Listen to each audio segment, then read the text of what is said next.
and good morning, students. My name is Rafia Amjad and I'm here to teach you the subject of science, unit number 3, and the name of the unit is Animals. In this lecture, we will cover animals and their offsprings, habitats for animals, and importance of animals.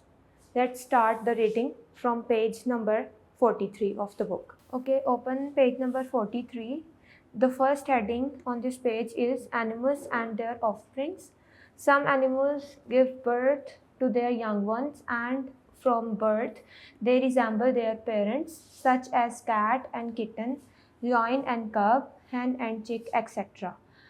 यहाँ पे offsprings जो हैं उन वो कहते हैं बच्चों को, एनिमल्स और उनके बच्चे। कुछ एनिमल्स जो होते हैं वो बर्थ देते हैं अपने बच्चों को, और उसके बाद कुछ एनिमल्स होते हैं जो जब वो पैदा होते हैं तो at the time of birth मतलब वो अपने पेरेंट्स से रिजेंबल करते हैं, मतलब उनकी तरह दिखते हैं। जैसे अगर हम देखें तो बिल्ली बिल्ली का जब बच्चा पैदा होता है तो वो उससे रिजेंबल करता है, उसके ऊपर फ़र्क तो नहीं होती लेकिन वो शक्ल सूरत से और साख्त से बिल्ली का बच्चा लगता है। उसके बाद शेर और उसका बच्चा, और हैन जो है उसका जो बच्चा होता है चिक, चूज़ा जिसको कहते हैं, जब वो अंडे से निकलता है तो वो किससे रिजेंबल करता है? मुर्गी से।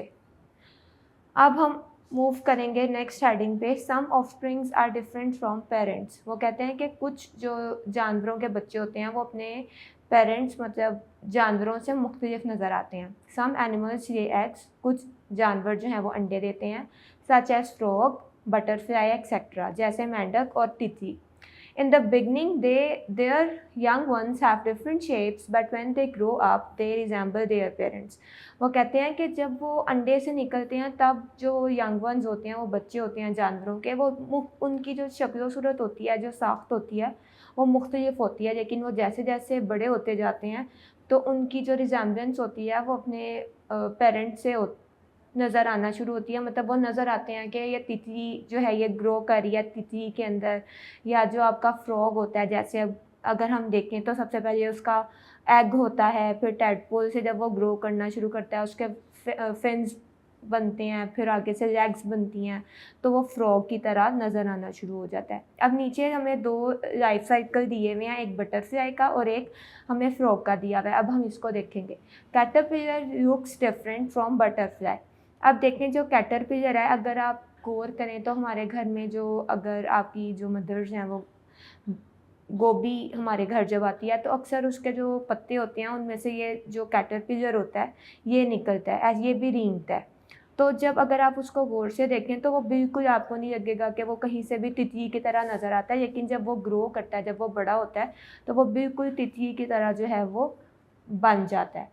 उसके बाद tadpole looks different from frog. अच्छा, जो टैडपोल होता है जब ये बेसिकली आप इस स्टेज को कहते हैं प्यूपा की स्टेज, ठीक है। मतलब ये कि एग्स के बाद जो प्यूपा की स्टेज होती है वो अगर हम फ्रॉग के अंदर देखें तो उसको टैडपोल कहते हैं। अब यहाँ पे देखें, अगर जो ये फ्रॉग्स के एग्स हैं ये ग्रो करेंगे टैडपोल के अंदर, और जब वो और ग्रो करेगा तो वो बन जाएगा फ्रॉग, ठीक है। उसके बाद हम आएंगे पेज नंबर 44 पे। Animals take care of their young ones and provide them with food. जो एनिमल्स होते हैं वो अपने बच्चों का ख्याल रखते हैं, उनकी देखभाल करते हैं और उनको क्या प्रोवाइड करते हैं? खाना। जैसे अगर हम देखें तो जो जानवर दरख्तों पे रहते हैं और उन्होंने अपने घोंसले दरख्तों के ऊपर बनाए होते हैं, तो जो चिड़िया होती है फॉर एग्ज़ाम्पल, वो अपने जब उसके बच्चे अंडे से निकलते हैं तो वो उनके लिए कीड़े मकोड़े और पत्ते और इस तरह की जो चीज़ें लेके आती है और उनको फीड करती है। इसी तरह जो शेर होता है वो अपने बच्चों के लिए शिकार करता है।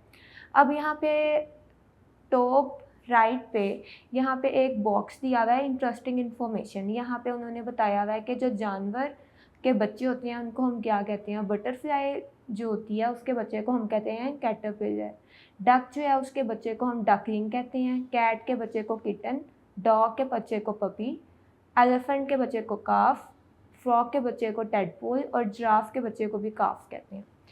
अब हमने जो पढ़ा है एनिमल्स एंड देयर ऑफस्प्रिंग, उससे रिलेटेड एक छोटी सी असेसमेंट है, एक्टिविटी है, इसको अब हम देखेंगे।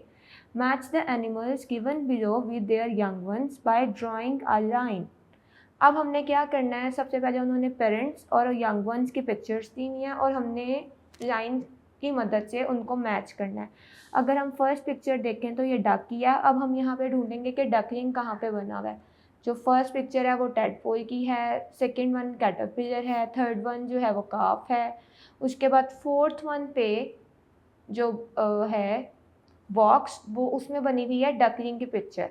तो हम जो डक की पिक्चर है उसको डकलिंग के साथ मैच कर देंगे, ठीक है। उसके बाद हमारे पास सेकंड पे एलिफेंट की पिक्चर है। उसके बाद अब हम देखेंगे जो हमारे पास राइट साइड पे हमें बॉक्सेस दिए हुए हैं उनमें जो एलिफेंट का जो बेबी काफ है वो कहाँ पे है। पहले फर्स्ट देखेंगे ये टैडपोल है, सेकंड पे कैटरपिलर है, थर्ड पे हमें काफ की पिक्चर दी हुई है। तो हम एलिफेंट की पिक्चर को काफ की पिक्चर के साथ मैच कर देंगे लाइन की मदद से। उसके बाद अगर हम लेफ़्ट पे देखें थर्ड नंबर पे जराफ की पिक्चर दी हुई है, तो हम अब ढूंढेंगे कि यहाँ पे बेबी जराफ कहाँ पे बना हुआ है, जिसको हम काफ भी कहते हैं। फर्स्ट वन उसी तरह देखेंगे, टैडपोल है, फिर कैटरपिलर है, फिर उसके बाद एलिफेंट काफ है, फिर डकलिंग है, और फिफ्थ पे हमारे पास जराफ है जिसको हम काफ, बेबी जराफ है जिसको हम काफ भी कहते हैं। उसके बाद लेफ़्ट पे जो हमारे पास पिक्चर है फोर्थ नंबर पे वो है फ्रॉग की। उसको हमने अब देखना है कि टैडपोल की पिक्चर राइट साइड पे कहाँ पे बनी हुई है। तो जब हम राइट साइड पे यंग वंस के नीचे मूव करते हैं तो जो फर्स्ट पिक्चर है वो टैडपोल की है, तो हम फ्रॉग को किसके साथ मैच कर देंगे, टैडपोल के साथ। फिफ्थ वन जो है हमारे पास वो है बटरफ्लाई की। बटरफ्लाई को हम अब देखेंगे कि कैटरपिलर की पिक्चर राइट साइड पे यंग वंस में कहाँ पे बनी हुई है। तो जब हम मूव करते हैं यंग वंस के नीचे तो फर्स्ट बॉक्स टैडपोल का है और सेकंड बॉक्स जो है वो कैटरपिलर का है। तो हम जो लास्ट वाला हमारे पास बॉक्स है पेरेंट्स वाले ऑप्शंस में बिल्कुल राइट साइड पे, उसको हम मैच करेंगे कैटरपिलर के साथ जो कि राइट साइड पे है। लेफ़्ट साइड पे हमारे पास बटरफ्लाई की पिक्चर है, उसको हम मैच करेंगे कैटरपिलर की पिक्चर के साथ। अब ये हमारी एक्टिविटी कंप्लीट हो गई है। अब हम मूव करेंगे पेज नंबर 45 पे। Habitats for animals. हैबिटेट्स कहते हैं वो जगह जहाँ पे एनिमल्स या जानवर रहते हैं। Different animals even different places, वो कहते हैं कि मुख्तलिफ जानवर मुख्तलिफ जगहों पे रहते हैं। Look at the pictures below. अब हम देखेंगे कि कौन सा जानवर कहाँ पे रहता है। Camels live in the desert. जो ऊँट है वो हमने पहले भी डिस्कस किया था प्रीवियसली कि वो कहाँ पे रहता है, डेजर्ट में। डेजर्ट जो है वो रेगिस्तान को कहते हैं। सेकंड हम मूव करेंगे बर्ड्स की तरफ। Birds live in the nest. जो बर्ड्स हैं जो दरख्तों पे रहते हैं वो क्या बनाते हैं, घोंसले बनाते हैं, जिसको इंग्लिश में नेस्ट कहते हैं, तो वो उसमें रहते हैं। Lion lives in the den. जो शेर होते हैं वो कहाँ पे रहते हैं, डेन में। डेन बेसिकली एक गार की गार टाइप होती है, वो बेसिकली गार नहीं होती, पत्थरों से कनेक्टेड जगह होती है जिसको हम डेन कहते हैं। अब हम नीचे मूव करेंगे। Rats live in the holes. अच्छा जी, जो चूहा होता है, अब ये आपको हमारे घरों में भी मिलता है जहाँ पे ये सुराख के अंदर रहता है। बेसिकली दीवारों के अंदर कहीं सुराख मिल गया या फिर किसी जगह पे आपको कोई सुराख नज़र आ गया इसको, तो ये वहाँ पे अपने घर बना लेते हैं। Dolphins and whales live in the ocean. जो समुंदर में रहने वाली मच्छलियाँ हैं उनमें आती हैं डॉल्फिन्स और वेल्स। डॉल्फिन्स जो होती हैं वो ब्लैक कलर की होती हैं और जो वेल्स होती हैं वो डार्क ब्लू कलर की होती हैं। तो वो किस में रहती हैं, समुंदर में। उसके बाद हम मूव करेंगे रैबिट्स की तरफ। रैबिट्स लिव इन द बोरो। अब जो रैबिट्स होते हैं, जो खरगोश होते हैं, वो ज़मीन के अंदर जो कच्ची मिट्टी होती है उसके अंदर खुदाई करते हैं, उसमें जो है वो टनल्स बनाते हैं जिनको हम लोग अक्सर डॉक्यूमेंट्रीज़ के अंदर भी देखते हैं कि उनके साथ कैमराज अटैच करके तो वो रनिंग कर रहे होते हैं और आपको नज़र आ रहा होता है वो कहाँ कहाँ से गुजर रहे हैं। तो इस तरह जो है वो कहीं एक जगह जाके वो टनल जो है वो जहाँ पे मिट्टी थोड़ी मजबूत होती है वहाँ पे जाके ये रुक जाती है और ये बेसिकली इस तरह से जो है ना बोरोस के अंदर रहते हैं। अब जो स्पाइडर है वो कहाँ पे रहता है, spider lives in the web. मकड़ी जो है वो जाले बनाती है और उसमें रहती है। जो आपके घरों में जाले रहते हैं उधर आप देखेंगे तो आपको छोटी छोटी मकड़ियाँ भी नज़र आएंगी। अब हम देखेंगे polar bear lives in the snow region. अच्छा, जो पोलर बियर है और आम बियर है उसमें ये फ़र्क है कि जो पोलर बियर होते हैं, पोलर एरियाज़ या रीजन्स वो हैं जो ठंडे इलाके हैं जैसे आर्टिक और एंटार्क्टिक के जो रीजन्स हैं, तो वहाँ पे जो जानवर पाए जाते हैं उनमें से एक पोलर बियर भी है। इसका बेसिकली नाम पोलर बियर पड़ा ही इस वजह से है कि ये ठंडी जगहों पे रहता है। तो ये स्नो वाले जो रीजन्स होते हैं ना उसमें रहता है। अल्लाह ताला ने इसको कुदरती तौर पे इतनी मोटी खाल दी होती है, फर दी होती है कि इसको ठंड वगैरह नहीं लगती। ये माउंटेन्स के ऊपर रनिंग वगैरह भी करते हुए नज़र आते हैं डॉक्यूमेंट्रीज़ के अंदर आपको। उसके बाद हम देखेंगे dears live in the forest. अब जो हिरन है वो कहाँ पे रहते हैं, वो जंगलात में रहते हैं। नेशनल जियोग्राफिक पे और डिस्कवरी के अंदर आप देखते हैं ये बेसिकली जो डियर्स होते हैं ये झुंड की फॉर्म में रहते हैं, क्राउड की फॉर्म में रहते हैं। अकेला आपको कभी भी हिरन नज़र नहीं आएगा, इसके साथ आपको पूरा एक झुंड होता है इनका। पेज नंबर 46 पे मूव करेंगे। ये एक्टिविटी है look at the pictures and fill in the blanks. अब देखें ऊपर उन्होंने पिक्चर्स दी और नीचे उन्होंने ब्लैंक्स दी और उसके साथ मेंशन किया हुआ है कि आप बताएंगे कौन सा जानवर इसमें रहता है। अब जो फर्स्ट वाली पिक्चर है वो हमें नेस्ट नज़र आ रहा है, dash lives in the nest. तो हमने प्रीवियसली क्या पढ़ा है कि birds live in the nest. अगर इधर आप स्पैरो या पैरट वगैरह भी लिखेंगे तो वो भी ठीक होगा। बर्ड्स के स्पेलिंग जो हैं या बर्ड BIRD, बर्ड के स्पेलिंग होती हैं BIRD। उसके बाद अब हम मूव करेंगे सेकंड वन पे, dash lives in the desert. अब ये जो आपको पिक्चर नज़र आ रही है ये बेसिकली सहरा की पिक्चर है। ये आपको कैक्टस के जो प्लांट्स हैं वो भी नज़र आ रहे हैं। तो जो कैक्टस होता है बेसिकली ज़्यादातर पाया जाता है सहराओं के अंदर। Dash lives in the desert, तो हमने प्रीवियसली क्या पढ़ा था कि कैमल जो है वो कहाँ पे रहते हैं, डेजर्ट के अंदर। तो यहाँ पे कैमल आएगा CAMEL, कैमल CAMEL। उसके बाद अब हम मूव करेंगे नीचे वाली पिक्चर में जहाँ पे हमें वेव्स नज़र आ रही हैं और ये समुंदर की उन्होंने पिक्चर यहाँ पे हमें दी हुई है। और यहाँ पे आप देखें तो यहाँ पे उन्होंने सेंटेंस लिखा हुआ है डैश लिव्स इन द सी। यहाँ पे आप वेल्स लिख सकते हैं, डॉल्फिन्स लिख सकते हैं, फ़िश लिख सकते हैं। तो आप यहाँ पे जो आपको बेहतर लगती है ऑप्शन आप लिख सकते हैं, लेकिन मैंने जो आप लोगों को लिखवाया वो है डॉल्फिन,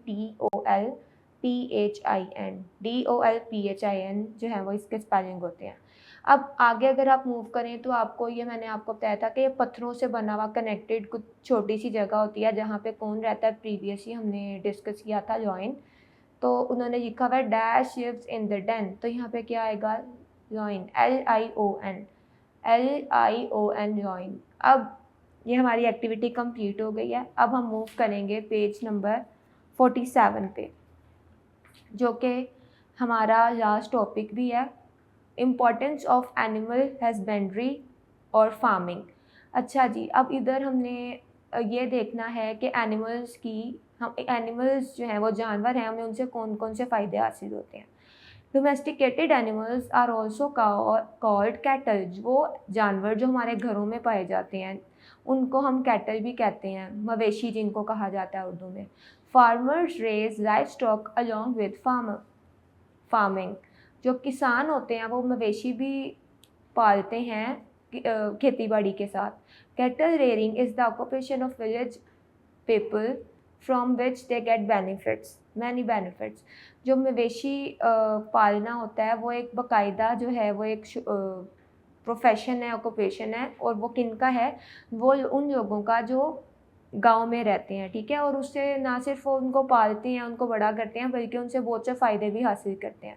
अब हम सबसे पहले ये बॉक्स देखेंगे जो बिल्कुल आपकी राइट साइड पे है।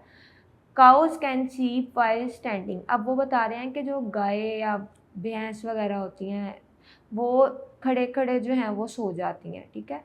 अब हम मूव करेंगे हेडिंग्स की तरफ। एनिमल्स बेनिफिट, हमें जानवरों से कौन कौन से फ़ायदे हासिल होते हैं अब हम वो देखेंगे। सबसे पहले उन्होंने मेंशन किया हुआ है ride. Animals are used for riding. अब animals are used for riding का मतलब ये है कि हम जानवरों को सवारी के लिए इस्तेमाल करते हैं। आप लोगों ने देखा होगा कि जो घोड़े होते हैं उनके ऊपर लोग सफ़र करते हैं और मुख्तलिफ़ खेलों में भी वो इस्तेमाल होते हैं। अब अगर आप ये पिक्चर देखें तो इधर आपको घोड़ा जो है वो बंधा हुआ नज़र आ रहा है टांगे के साथ, और वो जो है वो लोग उस पर बैठे हुए हैं टांगे पे। तो इसका क्या मतलब ये हुआ कि जो घोड़े हैं वो सवारी के लिए इस्तेमाल होती हैं, ना सिर्फ घोड़े बल्कि खच्चर, गधे भी। उसके अलावा अब हम मूव करेंगे source of milk, butter and ghee. Milk is obtained from animals from which butter and ghee are made. Yogurt and cheese are also made from milk. अब वो कह रहे हैं कि हमें जानवरों से क्या क्या चीज़ें हासिल होती हैं जो कि हम खाने पीने में इस्तेमाल करते हैं। हमें इससे दूध मिलता है, मक्खन मिलता है और घी मिलता है। अब वो कहते हैं कि जानवरों से हमें दूध मिलता है जिससे हम मक्खन और घी बनाते हैं, ठीक है। उसके अलावा हम जो चीज़ हमारे घर पनीर बनता है वो भी हमारे घर दूध से आता है, ठीक है। इसके अलावा भी बहुत सी चीज़ें, मुख्तलिफ़ किस्म की जो चीज़ होती है वो मुख्तलिफ़ किस्म की बनती है और उसके मुख्तलिफ़ तरीके होते हैं। अब उसके अलावा जो हमारी जो मदर्स होती हैं घर में, वो जो दूध होता है उससे दही बनाती हैं घर में, आपने देखा होगा। और फिर दूध के ऊपर से बजाई उतरती है और उससे हमारी मदर्स हैं वो घी बनाती हैं, ठीक है। अब हम मूव करेंगे पेज नंबर 48 पे। Meat, cattle meat is eaten as food by people. अच्छा जी, अब वो बात कर रहे हैं गोश्त की। जो आपके घर में जानवर होते हैं, जो किसानों के घर में जानवर होते हैं, जैसे गाय, बकरी और बकरा, भैंस, इस तरह के जो जानवर होते हैं जो हलाल जानवर हैं, उनका गोश्त भी खाते हैं लोग। अब जो गोश्त होता है उसकी भी मुख्तलिफ़ डिशेज़ बनती हैं और वो हमें जो फ़ायदा क्या देती हैं, rich in fibre and protein. उसके बाद हम मूव करेंगे leather. Leather is obtained from the skin of cattle from which various leather products are made. अच्छा जी, अब जो लेदर है वो हमें कहाँ से हासिल होती है? जो जानवरों की खालें होती हैं, जो उनकी स्किन होती है, उससे हमें मुख्तलिफ़ किस्म की लेदर मिलती है। जो अगर आप देखें तो ना सिर्फ ये जो कैटल होते हैं, जो हमारे घरों में जानवर पाए जाते हैं, इसके अलावा भी बहुत से जानवर हैं जो वाइल्ड एनिमल्स हैं, उनकी खालों से भी हम चीज़ें बनाते हैं, जैसे बैग्स हो गए, जूते हो गए, जैकेट्स। इस तरह की जो चीज़ें हैं वो सारी जानवरों की खालों से बनती हैं। अब हम मूव करेंगे पेज नंबर 49 पे। पेज नंबर 49 पे फॉर्मेटिव असेसमेंट है और ये इसमें हम मुख्तलिफ़ जानवरों की आपको पिक्चर्स दी हैं और हमने वो बताना है कि वो किस तरह से हमें फ़ायदा देते हैं। Can you tell how the following animals are useful to us? अब हम सबसे पहले जो देखेंगे वो है पिक्चर हैन की। अब हमने प्रीवियस ही पढ़ा था कि ये हमें क्या देती है, मीट और एग्स। उसके बाद हमारे पास नेक्स्ट है काऊ। काऊ से हमें क्या मिलता है, मीट और मिल्क, MIL के मिल्क और कोमा डाल के आप लिखेंगे मीट, MEAT मीट। इसी तरह हैन के नीचे भी आप MEAT मीट लिखेंगे, कोमा डालेंगे EGGS। उसके बाद आप थर्ड पिक्चर अगर आप देखें तो ये आपको नज़र आ रही है शीप की। अब इसमें अगर आप गौर करें तो आपको इसकी जो खाल है, जो इसकी स्किन है, वो बहुत आपको भारी भारी नज़र आ रही है। तो जो इसकी खाल हमें उतारते हैं हम, इससे आपके स्वेटर्स बनते हैं बेसिकली। और इसके अलावा स्वेटर्स के अलावा शॉल्स भी बनती हैं। तो यहाँ से हमें वूल हासिल होती है, WOOL वूल, coma MEAT meet.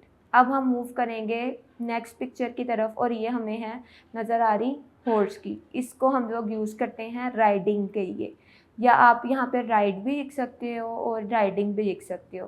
RIDE ride, comma RIDING riding, RIDE ride, comma RIDING riding. अब नेक्स्ट पिक्चर की तरफ मूव करेंगे तो ये हमें गोट की पिक्चर नज़र आ रही है। इस गोट से हमें क्या मिलता है, meat, MEAT meat, MEAT meat, comma और milk, MILK milk, MILK milk, full stop. उसके बाद हमें नज़र आती है जो लास्ट पिक्चर है वो है कैमल की। तो कैमल की पिक्चर के नीचे हम क्या लिखेंगे, meat, MEAT meat, MEAT meat, comma MILK milk, MILK milk और लास्ट पे आएगा ride, RIDE ride, RIDE ride. तो मैं दोबारा से रिपीट करती हूँ कि हैन के नीचे आपकी आएगी मीट और एग, काव के नीचे आएगा मिल्क, मीट, शीप के नीचे आएगा वूल, मीट, हॉर्स के नीचे आएगा राइड, या फिर इन दोनों में से कोई एक आप लिखेंगे, राइड या फिर राइडिंग। गॉट के नीचे मीट, कोमा मिल्क और उसके बाद लास्ट में camel, meat, milk and ride. Okay students, we have discussed the complete chapter. We have covered animals and their offsprings, habitats for animals, and in the very last we have discussed importance of animals. You people should reread the chapter. Thank you.